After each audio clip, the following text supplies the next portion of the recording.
خدعوك فقالوا بتنسى؟ خد أوميجا 3 طبعا.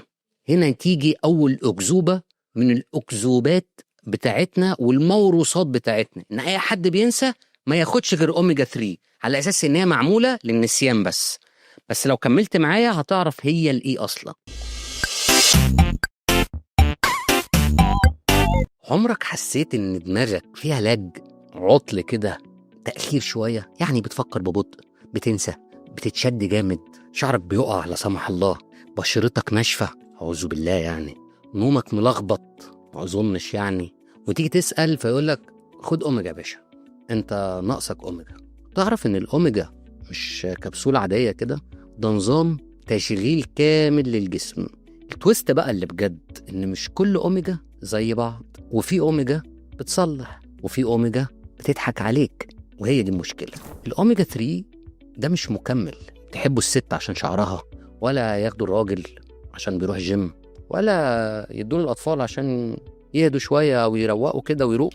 لا، الأوميجا 3 دي مخ، قلب، هرمونات، مناعة، جلد، أعصاب، نفسية، تركيز، تذكر، الذاكرة اللي رايحة في داهية، نوم، قوة وطاقة، مفاصل ورؤية ومعدة، كل ده في دهون. اسمها ايه بقى؟ الاي بي اي والدي اتش اي. طبعا انا بقول الاختصارات لان الاسامي طويلة جدا وانتوا مش محتاجين ولا عايزين تعرفوها، انتوا عايزين تعرفوا الخلاصة ايه. الدراسات من سنة 2021 ل 2024 كلها بتقول ان اغلب البشر، يعني من 70 ل 90% من البني ادمين عندهم نقص أوميجا بنسبة 80%، ومصر للأسف من المراتب الأولانية. يعني ليه؟ لأن أكلنا مليان أوميجا، بس أوميجا 6 ومش أوميجا 3، فقير جدا من الأوميجا 3. طب الأوميجا 6 ده بيعمل إيه؟ بيعمل التهابات، شد في العضلات، اكتئاب، جوع وزيادة وزن. فالنهاردة بقى نتكلم شوية عن موضوع الأوميجا 3 ونفصصه كده عشان تعرفوا هتعملوا إيه فيه بالظبط.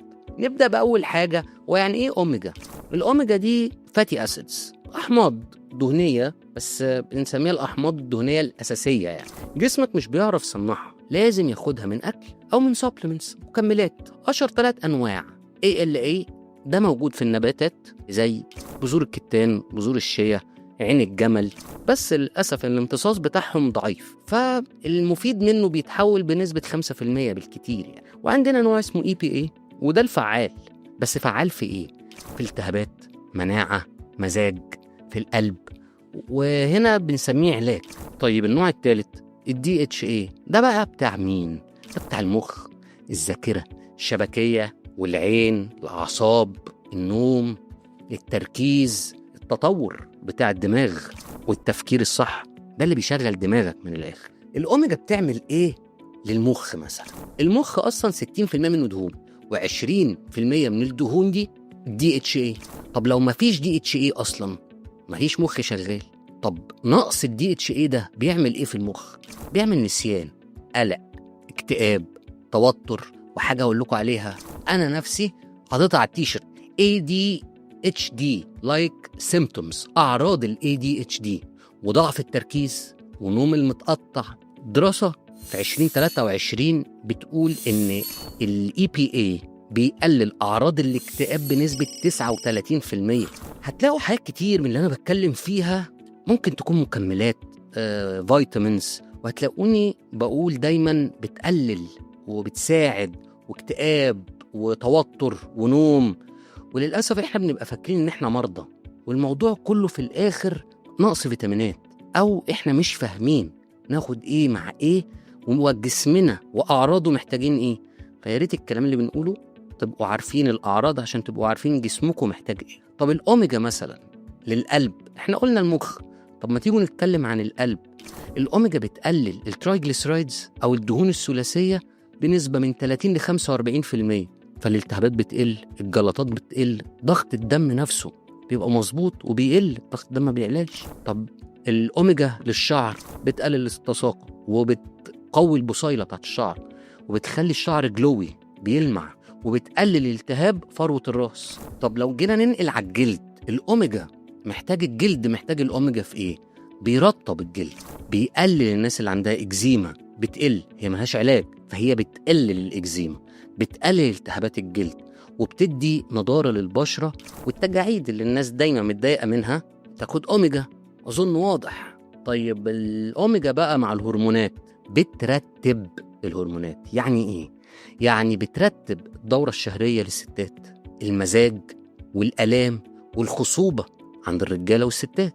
عملوا دراسة في سنة 2022 لقوا إن نقص الأوميجا بيزود آلام الدورة الشهرية بنسبة 50%. فبدل ما أنت مقضيها مسكنات، خدي أوميجا. وفي الآخر هقول لكم الأوميجا دي هنعملها أو ناخدها إزاي. المفاصل طيب هنعمل إيه؟ بتقلل من 20 ل 30% من الالتهاب بتاع المفاصل. والمعدة بتهدي القولون، بتحسن الهضم، بتقلل الانتفاخ. طب أعراض النقص بتاعة الأوميجا إيه؟ نعد مع بعض: جفاف جلد، تساقط شعر، اكتئاب وقلق، نسيان، ضعف تركيز، إمساك، مغص والتهاب مفاصل وإرهاق وتقلب مزاج، جفاف عين. بيعملوا حاجة نقص الأوميجا في التفكير بيسموها ضبابية التفكير، يعني البرين فوج، أكنك ماشي وسط الشبورة بس مخك اللي ماشي في شبورة. وآخر حاجة الصداع اللي بيجي للناس كتير، ناس مبتبقاش فاهمة إيه، ممكن يبقى قلة مية ورجعوا لحلقة المية، بس معظم الوقت بيبقى للأسف نقص في الأوميجا. أفضل مصادر للأوميجا السمك، وده أعلى مصدر للأوميجا، سلمون، سردين، ماكريل، والتونة بس الفريش طبعا، والرنجة من أهم مصادر الأوميجا. طب لو احنا جينا نقلنا على النباتات عامة، الشيا، الكتان، عين الجمل، زيت الكتان، زيت الشيا، كل دول فيهم أوميجا. وعندنا السبلمنتس، تالت حاجة اللي هي المكملات، الكبسولات اللي بنلاقيها في الصيدليات، 3 أنواع: يا فيش أويل، يا كريل أويل، يا ألجي أويل. والألجي أويل هنا حلو قوي للحوامل على فكرة. أنواع المكملات بتاعت الأوميجا احنا لسه قايلين عليهم، منهم الفيش أويل، ده أشهر نوع وده أعلى نسبة في الإي بي إيه. طيب تاني نوع الكريل أويل، ده امتصاصه أسرع وأقوى بس للأسف أغلى. والألجي أويل اللي هو حلو للحوامل والناس الفيجيتيريان والنباتية عامة يعني، وده من أنظف المصادر للدي اتش اي. الجرعات، أنا عايز أقول لكم الجرعات، بس للأسف بقلق دايما من كلام عن جرعات لمكملات أو أدوية في السوشيال ميديا، لأن الناس بتاخد الكلام زي ما هو وعايزة تنفذه. لازم في الحالات اللي زي دي نرجع دايركت لاستشارة طبيب أو صيدلي عشان يشوف الحالة كاملة، المكملات دي تنفع معاك ولا ما تنفعش، لأن ليها برضو موانع. بس في العموم الناس اللي محتاجة تاخد مكملات عشان الشعر تاخد أوميجا، اللي محتاجة مكملات عشان عندها اكتئاب تاخد أوميجا، اللي محتاجين عشان الصحة العامة هتاخد أوميجا. بس نيجي في الجرعات ونرجع للدكتور. طيب الممنوع بتاع الأوميجا مين الناس اللي المفروض ما تاخدش أوميجا؟ الناس اللي عندها سيولة دم عالية، الناس اللي عندها قرح كتير في المعدة، ولو واحد داخل يعمل عملية يوقف الأوميجا قبل العملية ب10 أيام. إيه الغلطات اللي الناس بتعملها في الأوميجا؟ إنها بتاخد الأوميجا على معدة فاضية، ودي للأسف بتكسر نص الأوميجا. تاني حاجة أوميجا من غير اي بي اي مش هتعمل حاجة أصلا. طيب أوميجا مرة واحدة كل أسبوع دي ولا ليها أي لازمة. ده للأسف الناس اللي هي بتاخد الحاجات كده علشان يبقى الاسم إن أنا باخد أوميجا وباخد فيتامينز. الحاجات اللي زي دي لازم الاستمرار عليها يومي، لأن دي مكملات مش علاج. فنركز قوي. فاللي جايب الأوميجا في البيت عشان يقوم من النوم ياخد النهاردة مرة وينفض أسبوع أسبوعين، نصيحتي الفلوس دي مرمية في الأرض. أنا هقول لكم على شوية حاجات كده في البيت، وصفات بس في الجون زي ما بيقولوا. هقول لكم على واحدة كده للمخ عشان التركيز والناس اللي عايزة تشتغل وتبقى مصحصحة. هنجيب معلقة شيا كبيرة ومعلقة عين جمل، معلقة عسل، نحطهم في كوباية مية دافية، نقلبهم ونشربهم الصبح. فرجوا على التركيز والنشاط بتاعكم. وللأسف الناس اللي عندها مود سوينج هنظبطه بالكوباية دي. طيب تاني وصفة للناس اللي عايزة حاجة للشعر بالأوميجا، هنجيب طبق ونحط فيه معلقتين زيت زيتون كبار ومعلقة زيت سمك لو موجود يعني، ويا ريت نستخدمه، ونحط روزماري فريش نكسره كده ونطحنه ونحطه على اللي احنا قلنا عليهم، وبعد ما نخلطهم ندهن بيه فروة الراس ونسيبه 30 دقيقة ونشطفه بعد كده ونغسله بمية فترة وشامبو بس يبقى فري سلفيت. هيعمل ايه في الشعر؟ بيفتح الشعر وبيرطب الشعر وبيقلل التساقط وبيخليه طبيعي، شكله طبيعي بنفس هيئته بس يبقى طبيعي وشكله صحي شوية. طب لو احنا عايزين حاجة للأطفال بس تبقى فيها أوميجا ومفيدة، دي وجبة متكاملة اللي أنا هقول لكم عليها دي.